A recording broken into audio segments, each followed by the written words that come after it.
sama-sama tayong magiging saksi.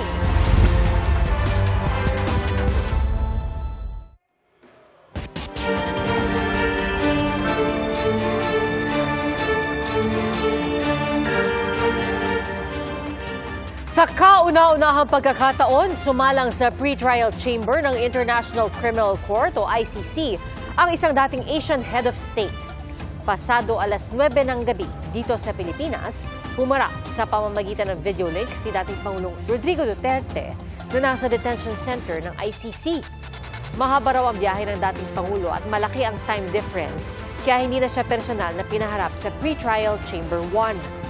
Nahaharap si Duterte sa kasong murder as a crime against humanity para sa kampanya kontra droga ng kanyang administrasyon. Humarap naman sa pre-trial chamber sa ICC si dating Executive Secretary Salvador Medialdea na tumatayong counsel ng dating Pangulo.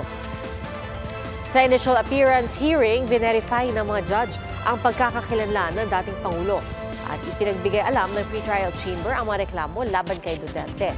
At ang panghuli, inisa-isa ang mga karapatan ng dating Pangulo sa ilalim ng Rome Statute. Makakausap natin ngayon si GMA Integrated News stringer Andy Peñafuerte III na nag-uulat live mula sa The Hague, Netherlands. Andy, anong latest dyan? Magandang gabi sa inyo dyan sa Pilipinas, Pia, at magandang hapon dito sa The Hague. Nagsimula ang first appearance ng dating Pangulong Rodrigo Duterte 2:34 p.m. dito at natapos 2:59 ng hapon. At tulad nga ng unang naibalita, wala po si dating Pangulong Duterte sa chamber at humarap siya sa live stream. At tulad din po ng ating naibalita, binasa ng mga hukumang kasong isinapalaban kay dating Pangulong Duterte. Yeah. Andy, linawin ko lamang sa mga sandaling ito dahil kanina nakita natin doon sa pre-trial na hindi na nga pinapunta ang dating Pangulo at hindi siya pinaharap ng personal dahil mahaba ang biyahe. Ilang minuto ba ang biyahe at ano yung sinasabi nilang time difference, Andy, mula sa kinalalagyan ng Pangulo at dito sa kung nasaan yung ICC? Ang ICC, ang detention center kung nasaan ngayon si dating Pangulong Duterte ay 1.4 kilometers away mula sa ating kinatatayuan dito. At kung magta-taxi at kung magsasakyan, ito ay walang minuto lamang. Pero kung lalakarin, ito ay 19 minutes away. Samantala, itong nakikita niyo sa aking doktoran, kasalukuyang nagsasalita si dating spokesperson Harry Roque. Kinakausap niya ang mga kababayan natin dito. Balik sa iyo, Pia. Alright. So Andy, linawin lang din namin dahil sabi mo nga nandyan si Attorney Harry Roque, dating presidential spokesperson, pero si dating Executive Secretary Salvador Medialdea ang humarap doon sa pre-trial chamber.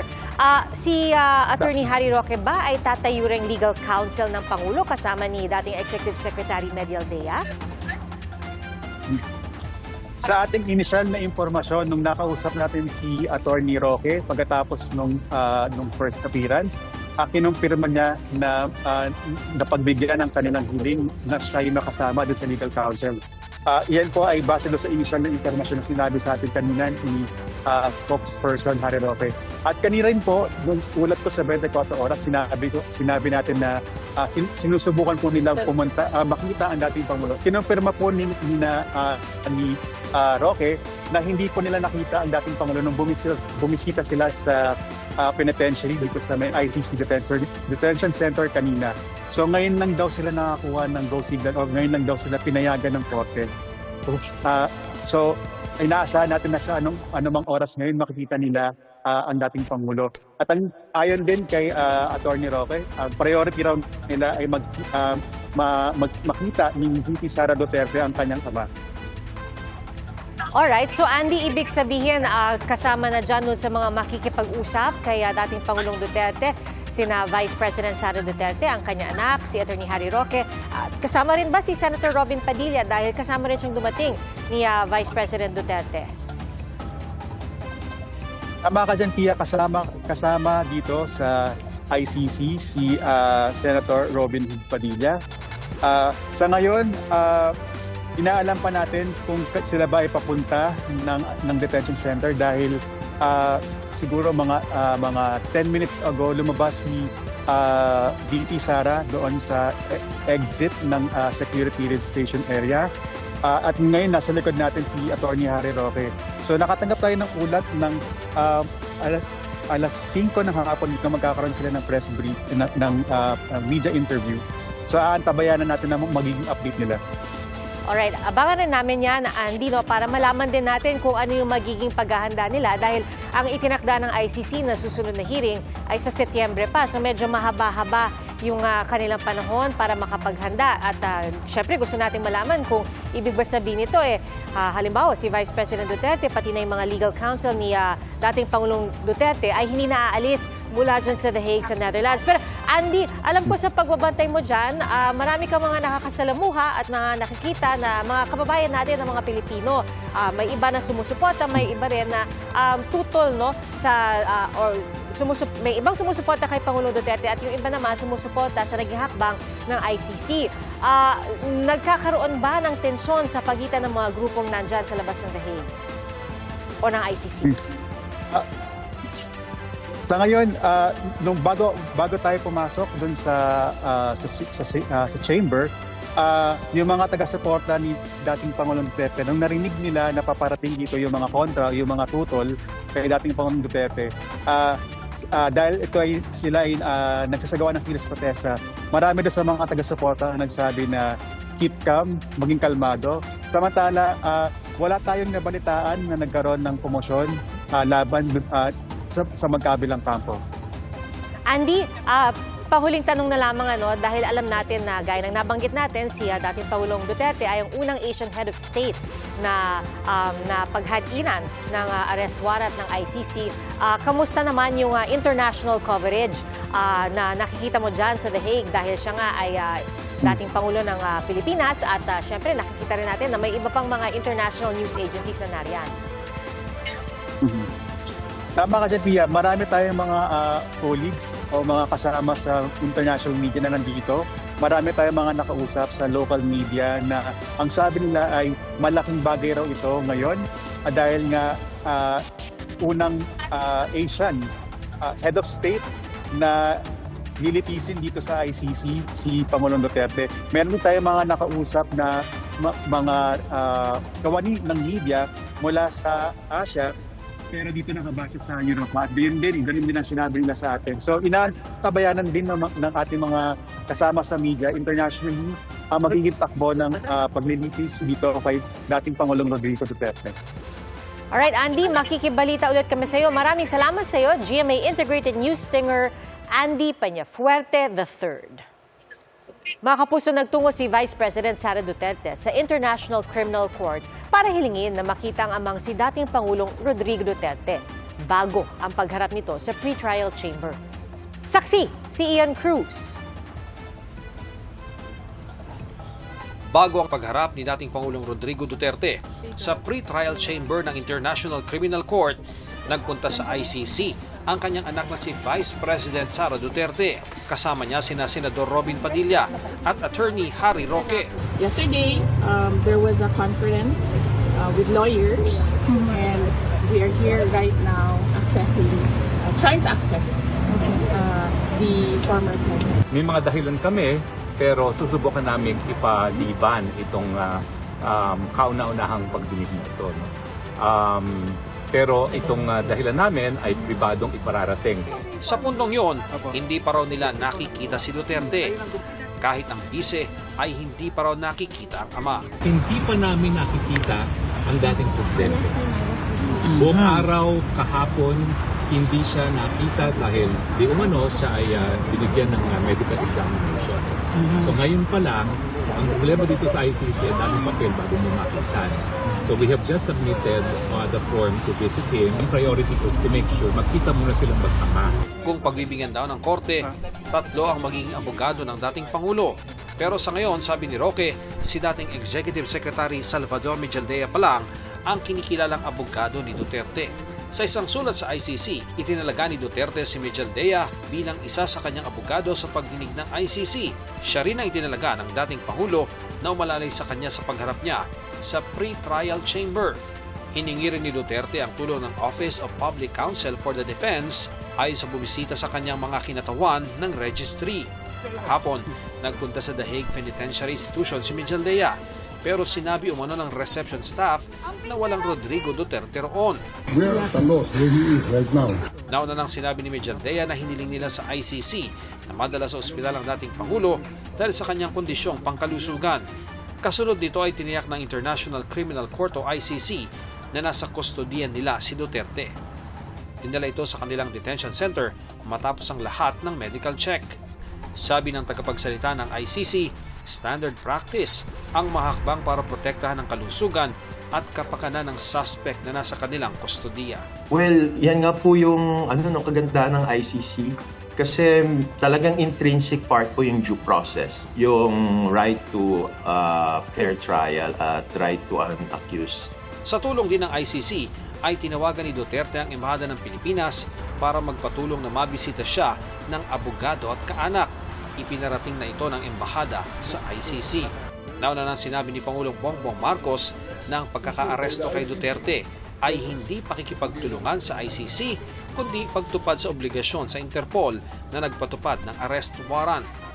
Pagkumpirma pa ng Malacanang, Office of the President ang gumasto sa private jet na naghatid sa dating Pangulo sa The Hague, Netherlands dahil bahagi ito ng assistance na ibinigay ng gobyerno sa Interpol. Sakaling maglabas din ng arrest warrant laban sa iba pang respondent at ipadaan ito sa Interpol, ay makikipagtulungan pa rin daw ang gobyerno. Pero sa ngayon ay wala pa silang impormasyon kaugnay nito.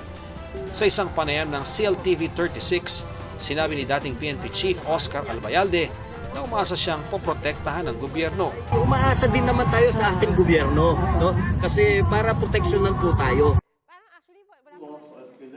Iginit din ng palasyo na walang pinagtaksilan ng Pangulo kaugnay ng pag-aresto kay Duterte. Kasunod niya ang sinabi ni Senador Bato de la Rosa na pakiramdam niya ay nagtaksilang Pangulo at dapat ay panindigan ito ang kanyang mga salita kaugnay ng investigasyon ng ICC. Pati ang sinabi ni Vice President Sara Duterte sa isang ambush interview na may sulat umano ang Pangulo sa kanya na sinisigurong di makikipagtulungan ng gobyerno sa ICC. Nag-meeting po kami kanina ni Pangulo, kasama po ako sa meeting kanina. Hindi po namin napag-usapan kung may letter.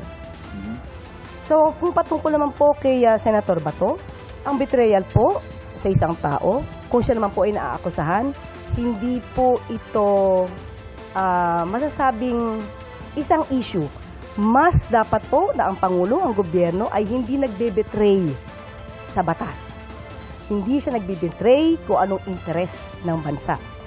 Isa sa mga plano ng legal team ng dating Pangulo ay humiling ng interim release o pansamantalang paglaya ni Duterte.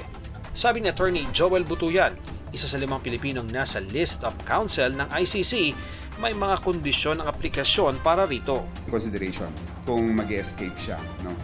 Ang pangalawa is, meron bang risk na he will intimidate, he will antagonize witnesses and the other parties, no, kung na-release siya. Pangatlo is, will he tamper with evidence? Hindi raw kasama sa konsiderasyon ng korte ang edad ng nasasakdal. Hindi rin daw madaling makakuha ng interim release mula sa ICC. Talagang kailangan mong the burden of proof is on the part of the accused, no, to convince the judges that you will not fly away, no, from the court of jurisdiction.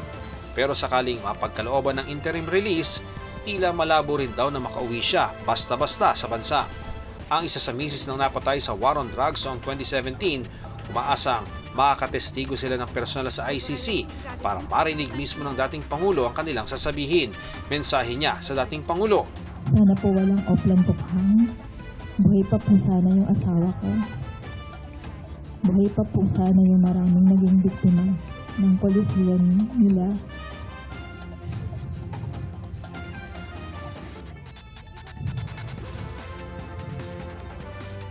Pagbayarin mo lahat ng ginawa mo sa amin. Para sa GMA Integrated News, ako si Ian Cruz, ang inyong saksi. Muli pong nagsama-sama sa ilang bahagi ng Mindanao at Visayas ang mga taga-suporta ni dating Pangulong Rodrigo Duterte. Saksi, si Jandy Esteban ng GMA Regional TV.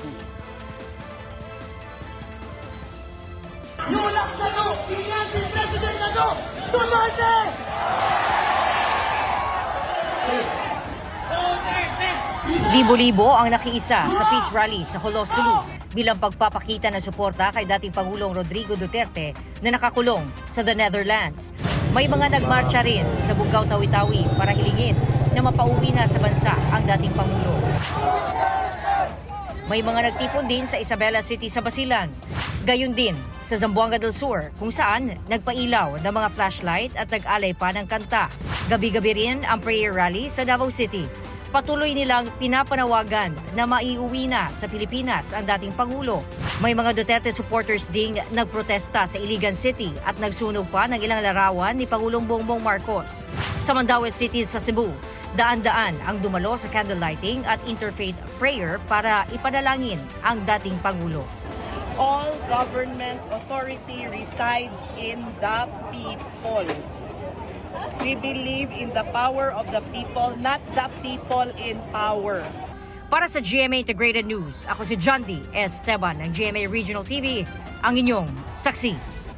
Kasama ilang naulila ng mga napatay sa drug war sa mga pagkilos sa Maynila at Quezon City para ipanawagang managot si dating Pangulong Rodrigo Duterte sa International Criminal Court. Saksi, si Rafi Tima. Mula sa UP Manila, nagmarcha ang mga estudyanteng ito sa kahabaan ng Taft Avenue patungo sa UP PGH. Dito, sinalubong sila ng ilang kaanak na mga namatay sa kasagsagan ng drug war. Tangan nila ang mga kandila na itinirik bilang alaala sa mga naging biktima ng giyera kontra droga. Lahanin natin ang bawat biktima noong rehimeng Duterte. Kasama sa mga nagrally si Nanay Purisima. Pinasok daw ng mga pulis ang kanilang bahay sa Caloocan, Agosto noong 2017. Pinalabas siya at pinaslang ang kanyang asawa. Basta nasimulan na po, masaya na po kami. Lalo na siguro kung mahatulan na po siya, mas masaya po kami. Magkakamit na po natin yung justisya. Bukod sa Maynila, nagmarcha din ang ilang kabataan sa Quezon City mula UP Diliman patungong Katipunan. Panawagan nila, hindi lang ang dating Pangulo ang arestuhin. Dapat din daw panagutin sina dating PNP Chief at Senator Bato de la Rosa at iba pang sangkot sa madugong war on drugs.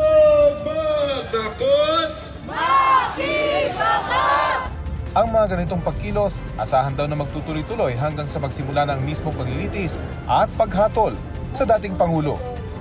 Para sa GMA Integrated News, Rafi Tima ang inyong saksi. Itinanggi ng Davao Regional Police Office ang impormasyong nakarating umano kay Davao City Mayor Baste Duterte na papasukin ng mga otoridad ang bahay ng kanyang ama. Saksi, si Ian Cruz. Mag-aalas 11 ng gabi-kagabi nang dumating sa bahay ni dating Pangulong Rodrigo Duterte sa Davao City ang kanyang anak na si Mayor Baste Duterte. Ayon sa nakababatang Duterte, may natanggap siyang impormasyon na papasukin umano ng mga otoridad ang bahay ng ama. So sila, gusto sila mo tanaw, na ako'y respeto sa trabaho sa polis. Ang problema diha, wa ko'y salig sa liderato nato karon. Importante gyud karon nakahibaw ta sa itong mga katungod. Saglit nag-usap si Mayor Duterte at ang mga abogado bago siya umalis. Hantod sa naa mo, gani kamo. Musokol gyud hantod sa tumoy ani. Magdamag nakabantay ang mga taga-suporta ng dating Pangulo sa labas ng bahay. Ang mga kapitbahay nag-alay rin ng dasal. Pinabulaanan naman ng Police Regional Office 11 ang impormasyong magsisilbi ng search warrant sa bahay ng dating Pangulo. Wala pong katotohanan na merong gagawing raid sa bahay ni FPRRD or sa kanyang mga anak. Wala di pull out, wala di recall ang mga PNP personnel nga ato ang gideploy sa balay sa atong former president. Nalang sila sa area sir na sa kanto. Ang isa pang anak ni dating Pangulong Duterte na si Kitty humingi ng suporta at dasal para sa kanyang ama. Ang ina naman ni Kitty na si Hanilet Abansenya, hindi na raw sasampahan ng PNP ng reklamong direct assault ayon sa nagpatupad ng arrest warrant laban kay Duterte na si CIDG Chief Police Major General Nicolas Torre III. Ang pulis na napokpok ni Hanilet sa ulo, bibigyan daw ng medalya. Bibigyan na namin ng medalya na sugatang magiting dahil ho yun, may kasama ho yung 3 days leave. Kung meron man pong kayong kakasuhan, sino-sino po ito, General Torre? Wala na po kang kakasuhan. Regarding that matter. Tapos na po kami dyan dahil it's just part of the job. Hindi nakakasuhan si Hanilet po, hindi na. Not worth it. Tinext ko siya, so kunento niya sa akin, okay, self-defense pala. Ayon sa CIDG, pag-iisipan pa kung itutuloy ang reklamong obstruction of justice laban kay dating Executive Secretary Salvador Mejaldea. Para sa GMA Integrated News, ako si Ian Cruz, ang inyong saksi.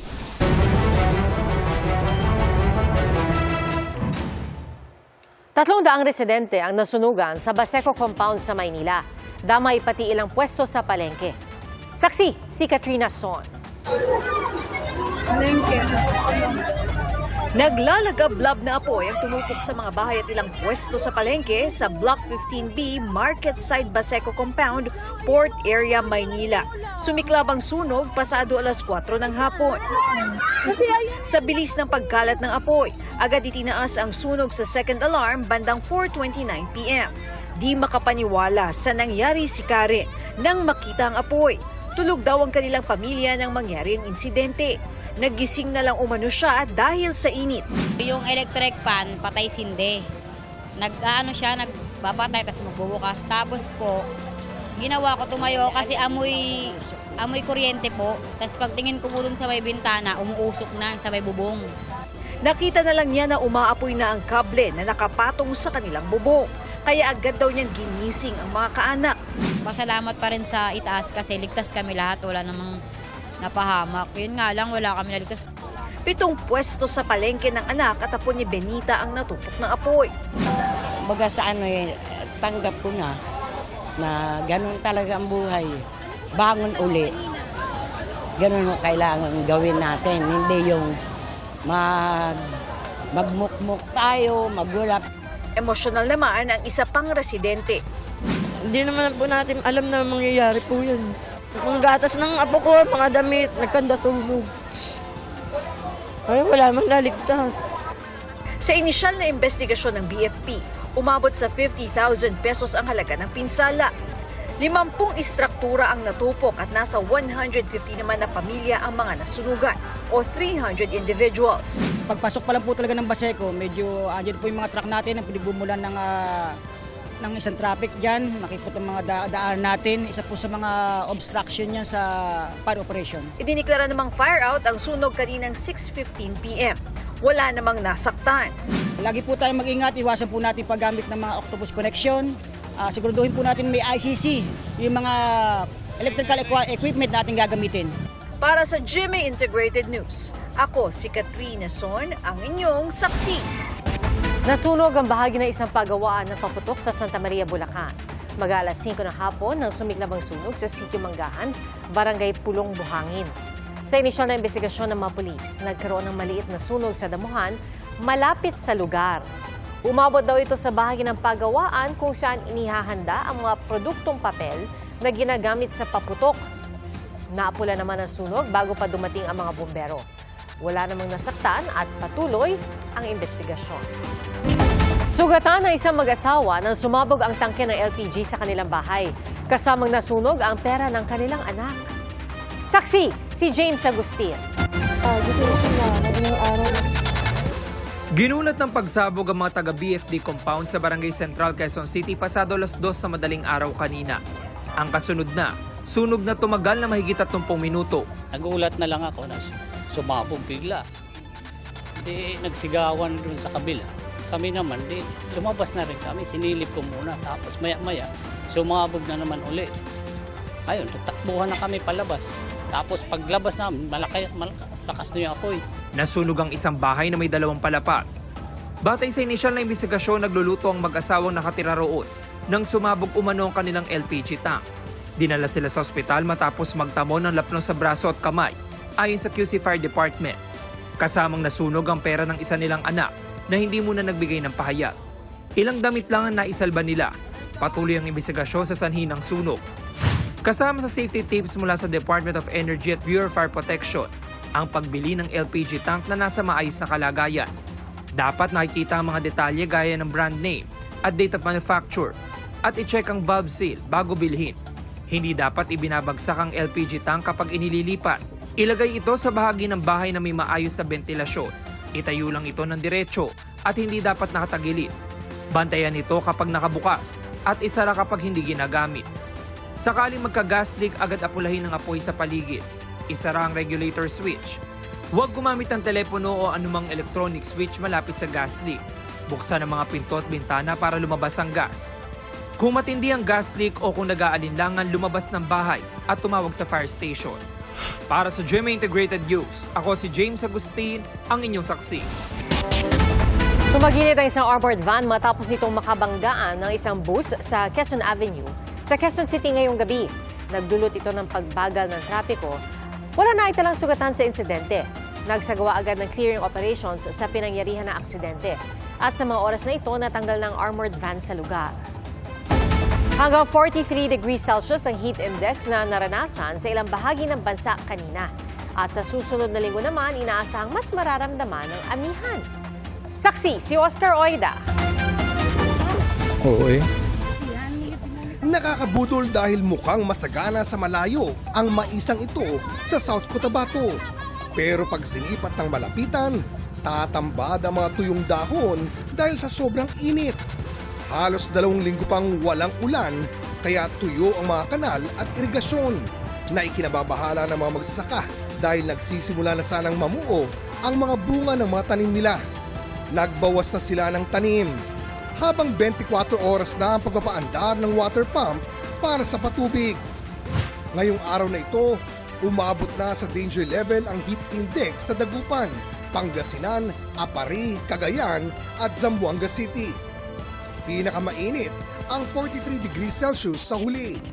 Sa Dagupan nga, posibleng pumalo yan sa 50 degrees Celsius sa mga susunod na araw. Ang ginagawa ko, more on tubig talaga. Mahalaga yun kasi syempre babad ka sa araw, babad ka sa init, talagang mararamdaman mo yung papalapit na summer.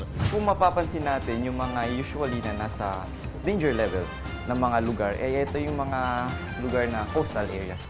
Si Dagupan, Apari, yung interplay between moisture and air temperature dictates yung nararamdaman nating init sa katawan ng tao. Mas may malaking body of water, mas malaki yung source mo ng moisture in the air. Sabi pa ng Pag-asa, kadalasan ay Abril o Mayo nararanasan ang ganitong init. Pag nagkakaroon po kasi ng interplay between the northeast monsoon at yung easterlies, kasi pag nawala yung northeast monsoon, papasok yung easterlies. Nagkakaroon ng mga pag-ulan because of the availability of moisture, cloudy. Ang init na nararanasan natin during March is aggravated. Sa darating na linggo nga, inaasahan pa ang surge ng amihan na magpapaulan sa ilang lugar sa bansa. Para sa GMA Integrated News, Oscar Oida ang inyong saksi! 340 million pesos na halaga ng umano'y shabu nasabat sa 2 babae sa Muntinlupa. Nakabalot sa packaging na kulay ginto at inalagay sa maleta at karton ang 50 kilo ng hinihinalang shabu. Ang ilan sa packaging may nakasulat na Cote d'Ivoire, isang bansa sa West Africa. Iniimbestigahan ngayon ng PIDEA kung saan galing ang droga at kung sino ang tatanggap nito. Tumangging magbigay ng pahayag ang mga naaresto at naharap sa reklamong paglabag sa Comprehensive Dangerous Drugs Act. May follow-up operation naman laban sa mga kasabwat umano ng 2 sospek. Vietnamese national inaresto dahil sa di-otorisadong pag-aalok umano ng cosmetic surgery. Ayon sa CIDG, lumapit sa kanila ang isang pasyente para ipacheck kung lehitimo ang medical practice ng Vietnamese national sa Pilipinas. Doon na lamang wala siyang lisensya sa Professional Regulation Commission. Hinuli rin ang kanyang Vietnamese assistant. Nakumpiska ang medical supplies na nagkakahalaga ng ₱250,000. Sinampahan naman ang mga sospek ng reklamong paglabag sa The Medical Act of 1959. Sinusubukan pang makuha ang panig ng klinik at ng mga naarestong Vietnamese. 600 million pesos na halaga ng expired imported meat products sinunog sa San Ildefonso, Bulacan. 5 truck ang ginamit para mahakot ang mga meat products na galing sa warehouse sa Maykawayan na ni-raid kamakailan. Nadiskubre ng NBI na bukod sa hotdog at siomai, pati mamahaling karne, pinalalabas daw na okay pang kainin kahit hindi na. Inaalam ng NBI kung saan ibinabagsak ang mga imported na karne. Para sa GMA Integrated News, Jonathan Andal, ang inyong saksi. Dalawang manggagawa ang sugatan sa pagsabog ng underground diesel tank sa isang pabrika. Saksi, si Mark Salazar. Biglang sabog ang underground diesel tank na ito sa isang factory compound sa barangay 20 Reales, Valenzuela City. Nangyari po itong tank explosion noong 8:31 ng umaga. March 14, 2025. Na-fire out po siya 10 minutes lang po. Mabilis man naapula, dalawang manggagawa pa rin ang sugatan. Yung una po kasi, nataranta po kasi yung isa pong tao dun sa nadapa lang po siya. So, konting galos lang po. Yung isa lang po, medyo na ano lang ho, yung sunog lang ho yung buhok niyang katiting. Inaalam pa rin kung bakit sumabog ang tangke na dapat wala ng laman. Tinitingnan po kasi kung idadaw na po yung tangke or hindi pa po. Yun po ang tinitingnan po ng mga investigador kung ano po yung cause, kung bakit po nag-explode po yung tank. May humarap na isang empleyado pero hindi umano autorisadong kumatawan sa pabrika. Sinusubukan pa naming makausap ang may-ari. Payo ng mga otoridad para makaiwas sa ganitong insidente, mag-ingat kahit sa mga simpleng gawain gaya ng pagwe-welding o pag-acetylene o anumang power tools. Dapat po meron pong meron pong standby na fire extinguisher. In case po na may magkaroon ng sunog. Hamon naman sa mahigit 200 lang na bumbero ng lungsod ng mahigit 20,000 establishmento roon, kabilang ang maraming pabrika. Kaya nagsasanay sila ng mga pwedeng makatuwang sa pagresponde o yung force multipliers tulad ng mga volunteer. Pati mga residente sinasanay. Kaya po kami naglunsad ng Fire Olympics para po mulat po alam po nung mga tiga-barangay kung ano po yung gagawin in case na magkasunog po sa barangay na nasasakupan nila. Tinuruan po sila kung paano po extinguishment ng fire, bucket relay. Para sa GMA Integrated News, ako si Mark Salazar, ang inyong saksi. Ninakawan na, ginahasa pa umano ang isang babaeng pasahero ng ride-hailing motor taxi sa Cebu City. Ayon sa 21 anyos na biktima, nag-book siya ng motor taxi pauwi. Pero nagkamali raw siya ng sinakyang motorsiklo. Huminto raw ang rider sa liblib na lugar, tinutukan ng screwdriver ang biktima at kinuha ang kanyang cellphone at pera. Doon na rin daw siya pinagsamantalahan. Mismo ang suspect pa raw ang naghatid sa biktima malapit sa kanyang tirahan. Naaresto sa follow-up operation ng suspect na umamin sa krimen. Inihahanda na ng pulisya mga kasong isasampa laban sa suspect. Ngayong World Kidney Day, nagpaalalang mga eksperto na mahalaga ang pag-iingat sa ating mga kidney o bato. Batay sa datos, dumarami ang mga menor de edad na nagkakaroon ng chronic kidney disease. Saksi, si Oscar Oida. Get well. I want to get well, sabi niya po. Ito ang tanging hiling ng 8 taong gulang na si Aling, na isang taon ng linggo-linggong dinadialysis sa National Kidney and Transplant Institute sa Quezon City. Tinamaan ang kanyang kidney, bunsod ng IgA vasculitis, isang autoimmune disease o yung mismong immune system ang umaatake sa sariling katawan ng pasyente.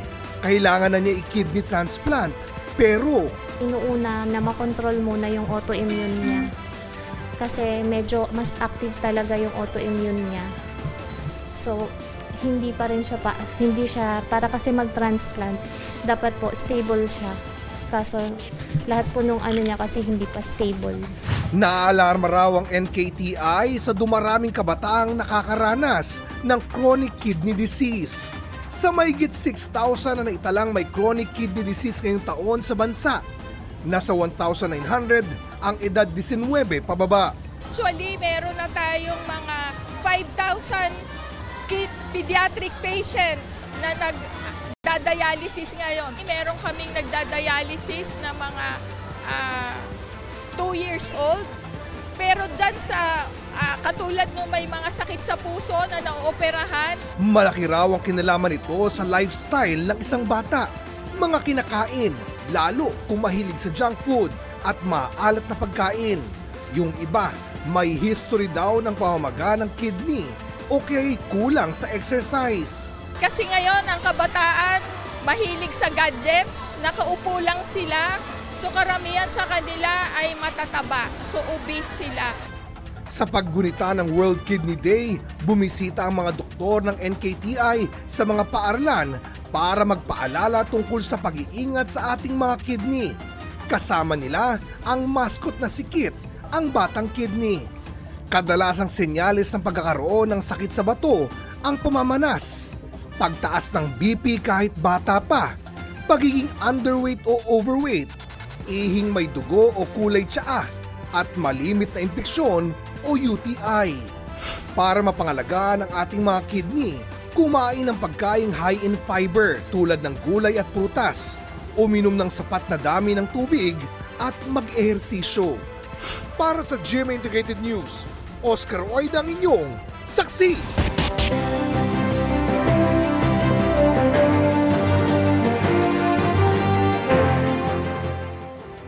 Ipinasilip ng Commission on Elections o COMELEC sa media at election watch groups ang transparency servers na gagamitin sa darating na eleksyon. Nakalagay ang mga ito sa isang selyadong kwarto na may mahigpit na seguridad. Isa ito sa servers ng COMELEC na direktang tatanggap ng transmission mula sa bawat presinto sa buong bansa. Gagamitin din ito ng media para ilabas ang bilang ng mga boto. Bukas na hapon naman, inaasang makukumpleto ng National Printing Office ang pag-imprenta sa halos 70 milyong balota na gagamitin sa eleksyon.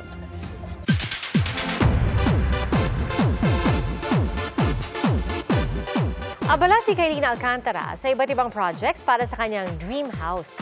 Kaya naman grateful si Kylene sa sunod-sunod na trabaho at endorsements niya. Ang kwento niya, isa sa kanyang goals, ang magkaroon ng bahay ang kanyang pamilya. Si Jack Roberto naman ipinasilip ang pinapagawa niyang sariling bahay. Ipinakita niya sa kanyang vlog ang progress sa bahay niya. Sinimula ng pagpapatayo nito noong 2022. All eyes on Jisoo sa kanyang pagbabalik sa Pilipinas. Sa airport pa lang, mainit na agad ang pagtanggap sa Blackpink member at Korean actress. First stop ang Pilipinas sa kanyang Lights Love Action Fan Meet Tour. At bago ang show, ipinost din ni Jisoo ang mga natanggap na regalo mula sa kanyang fans. Mga kapuso, salamat sa inyong pagsaksi. Ako si PR Kanghel para sa mas malaking misyon at sa mas malawak na paglilingkod sa bayan. Mula sa GMA Integrated News, ang News Authority ng Filipino. Hanggang sa Lunes, sama-sama po tayong magiging saksi!